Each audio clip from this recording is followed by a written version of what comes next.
Sometimes, well, they hide in plain sight. Exactly. Hmm. And what's fascinating here, I think, is how a seemingly straightforward document, procedure, can hold the key to success or failure, often in just a single, easily overlooked line. Right.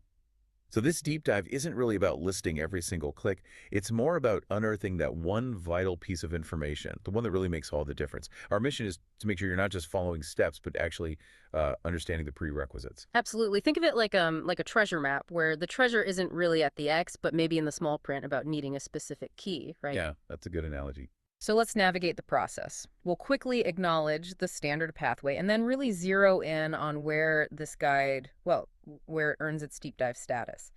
Okay, so the journey to pay your DAO1 subscription, it naturally begins by heading to their application page. That's https://app.dao1.ai.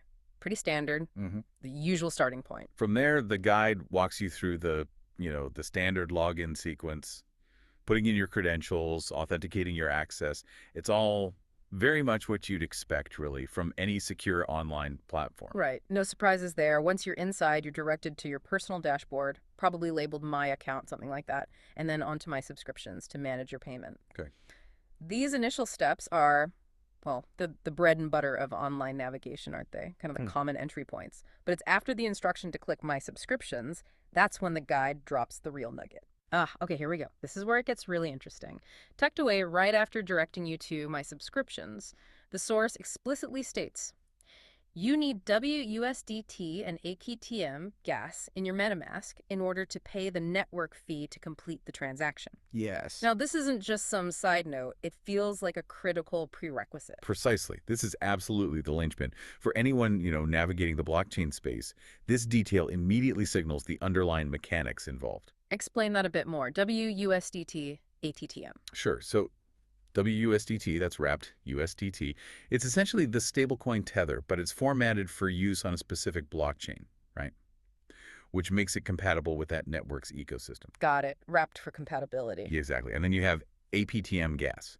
This refers to APTM tokens that get consumed as gas. That's the transaction fee on this particular network. The network fee. Both are crucial. And the guide specifically says they need to be in your Metamask wallet, which, as you know, is a very widely used browser extension wallet for dealing with decentralized apps. So, okay, let me get this straight. It's not enough to simply find and choose your subscription in the list. But You need these specific digital assets, wUSDT and APTM in the right format, sitting there in your MetaMask wallet before you even think about confirming the payment. that's it exactly. So why do you think this crucial detail is often placed here? It almost feels like an afterthought, doesn't it? Rather than being, say, an upfront checklist item. Well, that's a fantastic question. And it really speaks to a broader challenge, I think, in decentralized finance interfaces, in DeFi UX. Mm-hmm. Sometimes maybe it's an assumption that users are already familiar with these blockchain nuances, or perhaps it's just an oversight in the instructional design. Who knows? Could be either, I suppose. But for you, the user, missing this means you're basically hitting a wall at the very last second. Without the wUSDT for the actual subscription cost and the APTM for the network fee, your transaction it won't process. Right. It fails. It fails. Regardless of how perfectly you click through every other step before it, it really highlights the importance of, scrutinizing every single word in these guides. That's the core insight right there, isn't it? Knowing this detail up front, it transforms the whole experience from what could be a really frustrating dead end into hopefully a smooth transaction. Yeah, absolutely. So, okay, let's assume you've got your ducks in a row. You've got your wUSDT and APTM ready there in MetaMask. The rest of the process presumably becomes more straightforward. It should, yes. So, for My Subscriptions, you proceed to choose your subscription. You select the specific plan or service you want. Pretty simple. Standard selection. Following that, you'll find a box to tick, probably acknowledging terms or conditions. You know the drill. And then a clear click on I agree button to confirm your acceptance. Yep, those are your standard digital agreements, just making sure you're aware of what you're committing to.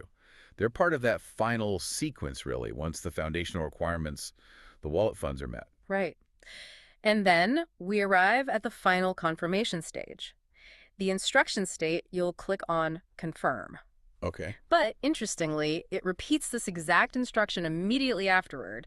It shows click on confirm again, listed under the same step 6. Huh. That's interesting.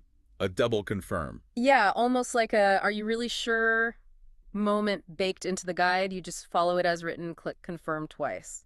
It's an interesting design choice, definitely.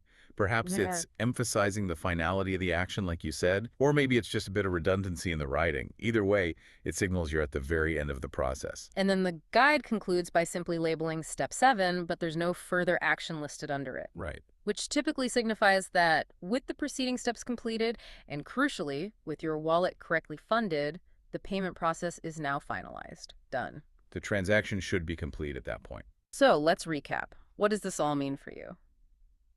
Our deep dive into how to pay your DAO1 subscription, well, it streamlined the basic navigation, didn't it? We recognize you're likely familiar with those kinds of steps, log in, find the section, etc. Yeah, the standard flow. But the real value we extracted today was that single critical piece of information.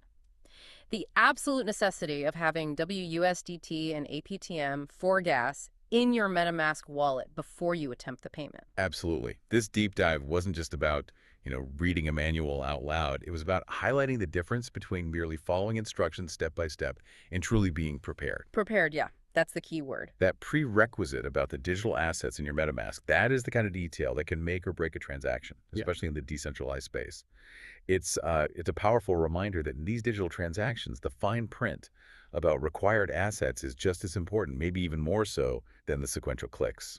This deep dive, really, it was about finding that hidden lever, wasn't it? The thing that unlocks the entire process. Well put. And it definitely raises an important question for you, the listener. How often do we encounter similar kind of silent requirements in our digital lives? Good question. Whether it's specific software versions you need or particular file formats or maybe unexpected wallet dependencies like this one.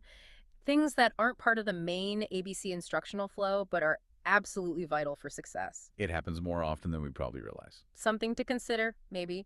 The next time you encounter a new digital process, always be looking for what isn't immediately obvious, what might be tucked away in a note.